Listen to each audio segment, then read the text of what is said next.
Aw bismillah don fini ɲuman sagura kɛnɛ kan In Fashion Fi. Aw minnu be yen nɔ ko diɲɛ taabolo finikuraw modeliw ka d'aw ye, ayiwa aw sera aw seyɔrɔ la In Fashion Couture. N'aw mago be tissu kalalenw na walima n'a be fɛ ka tissuw kala, a ye boli ka se joona joona Ismaël Ɲare fe yen nɔ. Ismaël Ɲare nɔlen no ni diɲɛ laban kalali kɛ machine kuraw de ye. A n'a ka personnel de qualité minnu be yen nɔ n'olu be nin baara in kɛ ka ɲɛ. An sigiyɔrɔ bɛnnen no ACI 2000 kɔnɔna la Immeuble Concorde 1 n'ale tugulen no Air Côte d'Ivoire la Palais des Sports ani Place de la Canne ni ɲɔgɔn cɛ. Nɛgɛjuru sira o ye 63 ye 02 99 ani 99. In Fashion k'aw ye togo ɲɛ. In Fashion ni aw mago be qualité la. In Fashion ko k'aw bisimila kunnafoni gafew kɛnɛ kan.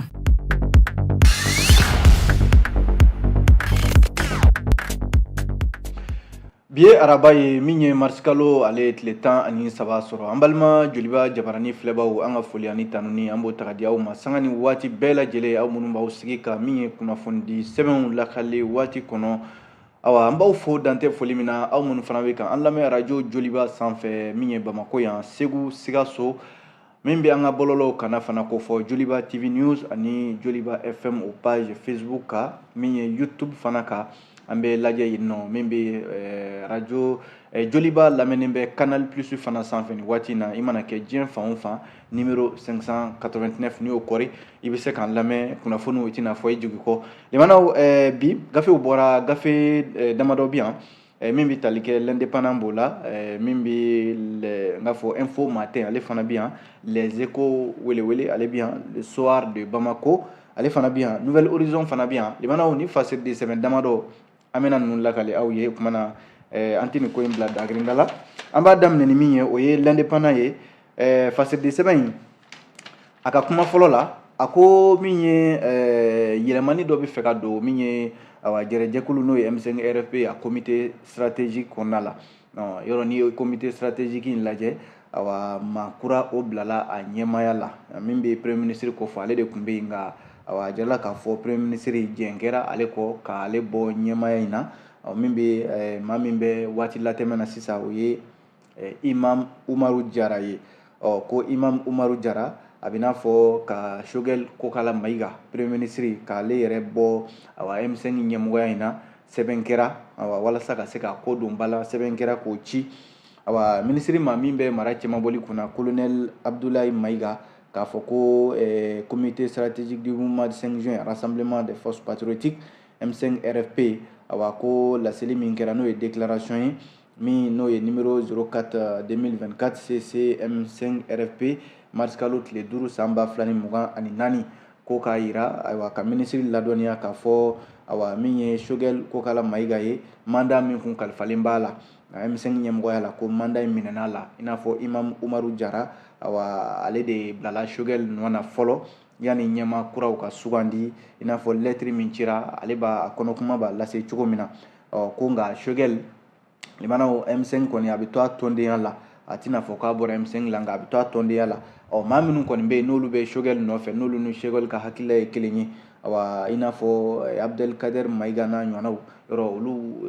ka kɔn bi ɲɛ olu ye kuma caman fɔ o yɛrɛ kɔlɔlɔ binna Abdelkader Mayiga yɛrɛ kan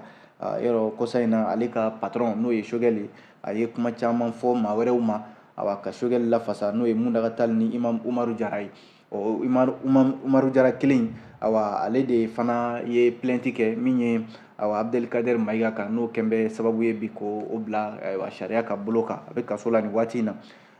min ye ka se ka Choguel bɔ M5 ɲɛmɔgɔya yɛrɛ la ko lettre kɔni cira Imam Umaru Jara fɛ min ye ministre de l'administration territoriale k'a bila a ka tabali kan ko Choguel kɔni tɛ M5 ɲɛmɔgɔya la bilen o de ye kuma yɛrɛ ye limanaw l'indépendant ka kunnafoni la halisa ko jɛkulu minnu bɛ yen ni o ye association ani parti politiques ye yɔrɔ nin waati in na olu cili de bɛ sen na ni ye jateminɛ kɛ BPREM fasoko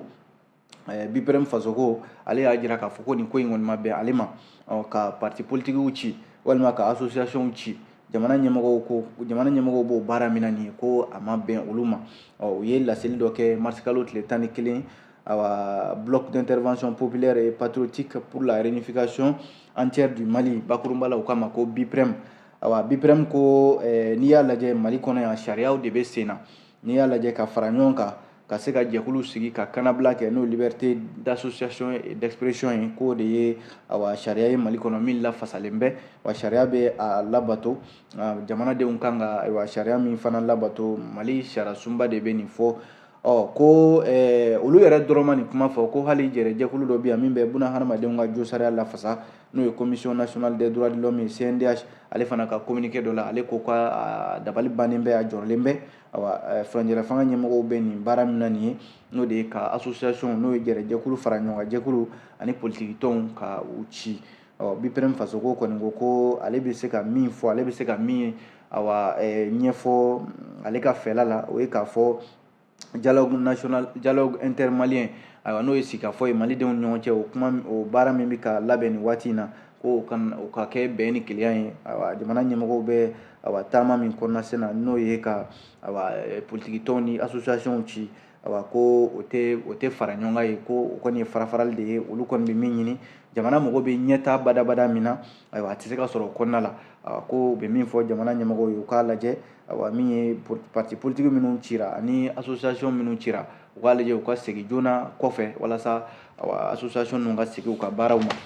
l'indépendant kelen in ka kuma la limanaw ko Bamakɔ yan taa ni ka segin bɛ fɛ ka nɔgɔya taxi kuraw taxi ninnu kɔni ni an ka taxi kɔrɔlen ninnu tɛ kelen ye n'i ye jateminɛ kɛ ni mobili kura ninnu a jarala k'a fɔ ko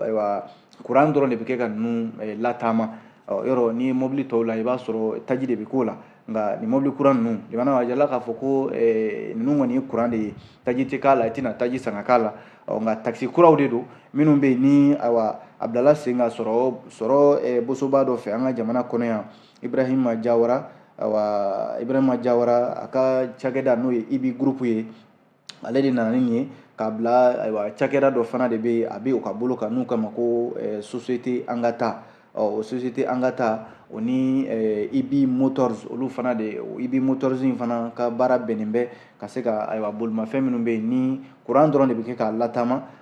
bolimafɛn ninnu i b'a sɔrɔ sumaya b'a kɔnɔ wa a nafa ka bon min ye i tɛ musaka caman don a la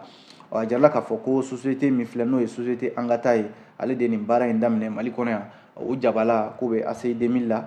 ko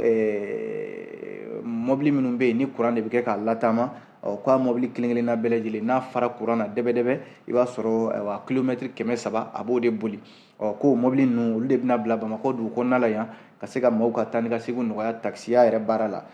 baara in a koromukari la limanaw a nafa kama a kɛra marsikalo tile 9 tɛmɛnen société IBI groupe ale jabala la ministre min bɛ jagoko ni usine ko kunna Musa Alassane Diallo tun bɛ a kɛnɛ kan ye directeur national des transports ale fana tun bɛ yen conseil national de transition CNT maaw fana tun bɛ a ko kɛnɛ kan ye min ye conseil national du patronat du Mali CNPM olu fana tun bɛ yen chambre de commerce et d'industrie du Mali CSIM jagokɛlaw ka soba olu fana mɔgɔw tun bɛ a ko kɛnɛ kan u b'a jira k'a fɔ nin baara in nafa min b'a la a ka bon kosɛbɛ société IBI groupe Ibrahima Jawara ale ka cakɛda min n'u kama ko société Angata o de ye nin bila sen kan ka mobili caman nati an ka jamana kɔnɔ limanaw ko nin kɔni ye siɲɛ fɔlɔ ye farafinna Sahara jamanaw kɔnɔ ka na ni mobili taji tɛ kɛ essence tɛ k'a la gasoil tɛ k'a la nka kuran dɔrɔn de bɛ kɛ k'ale labaara k'o bila Bamakɔ dugu kɔnɔna la ko nin na kɛ sababu yɛrɛ ye ka taa ni ka segin kɔni nɔgɔya i n'a fɔ ministre yɛrɛ Musa Alassane Diallo ale ye a ɲɛfɔ cogo min na limanaw n de kunnafoniw y'an min bɔ l'indépendant kɔnɔ bi aw bonya b'a la.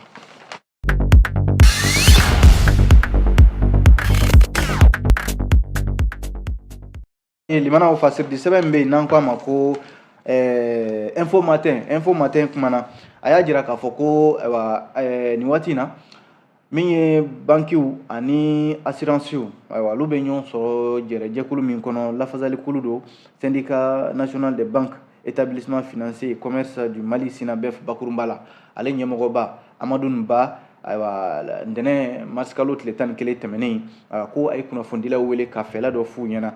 u ka fɛla ye min ye ko olu tɛ ka bonya syndicat tɛ ka bonya u ka baara kɔnɔ wa ko layidu dɔw taara u ye SINABEF ɲɛmɔgɔ Amadu Ba ka fɔ la ko o layidu ninnu tɛ ka labato n'i y'a lajɛ ko a bɛ waati damadɔ bɔ sisan a bɛ n'a fɔ min ye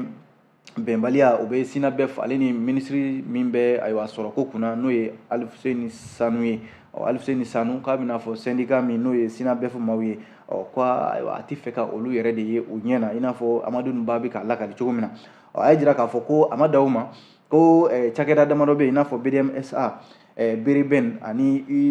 IB Farm fo ka taa se Sanke ma ko baarakɛla dɔw bɛ yen olu syndicat minnu bɛ o yɔrɔw la ko kuma bɛɛ i b'a sɔrɔ bagabali walew de bɛ ta ka ɲɛsin olu ma walima baarakɛla dɔw bɛ gɛn ka bɔ baara la ko minisiri bɛ o gɛlɛyaw dɔn ka tila ka i da de o kan ko kuma bɛɛ yɛrɛ n'u y'a ɲini ka minisiri ye n'o ye sɔrɔ minisiri Alifuseni Sanu i b'a fɔ k'a bɛ boli olu ɲɛ de ko gɛlɛya i b'i ɲɛsin a ma de k'a furakɛ o ka fisa k'a fɔ k'i bɛ boli gɛlɛya ɲɛ Amadu Ba ko a mana kɛ cogo o cogo SINABEF kɔni a kɛn bɛ ka olu kɛ i b'a fɔ ko a jugu yɛrɛ de SINABEF mana wuli kuma o kuma k'u bɛ minisiri ɲini k'a ye k'u ka gɛlɛyaw f'a ye a b'a fɔ de ko ale kelen pewu n'o ye Amadu Ba ye a ko ale de tɛna jɛn ni o ye syndicat ye maa caman de ye bɛɛ de bɛ taa k'i fɛla fɔ ko minisiri Alifuseni Sanu kɛlen bɛ ka gɛlɛya min bɛ nin cakɛda damadɔ in kɔnɔ n'o ye IB Farm ye ka taa se hali PMI Mali baarakɛlaw ka gɛlɛya ta k'u sɛgɛrɛ ani BDMSA Bereben ani Sanke i b'a dɔn a baarakɛlaw ka hakɛw tarakilen don wa u kan ka bila hakɛ minnu kɔnɔna la caman yɛrɛ bɛ yen k'o gɛnna ka bɔ baara la Amadu Ba ko k'olu bɛ min ɲini olu ka segin joona joona u ka bila u ka baara la ani u ye kalo hakɛ minnu kɛ u tɛ ka baara kɛ o sara u ka segin u ma SINABEF kɔni ye nin kunnafoni kɛnɛ sigi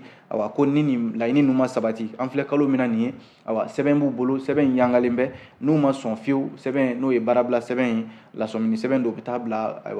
minisiri ka tabali kan baarabila yɛrɛ k'u tɛna kisi Tikuba de ye fasiri in sɛbɛn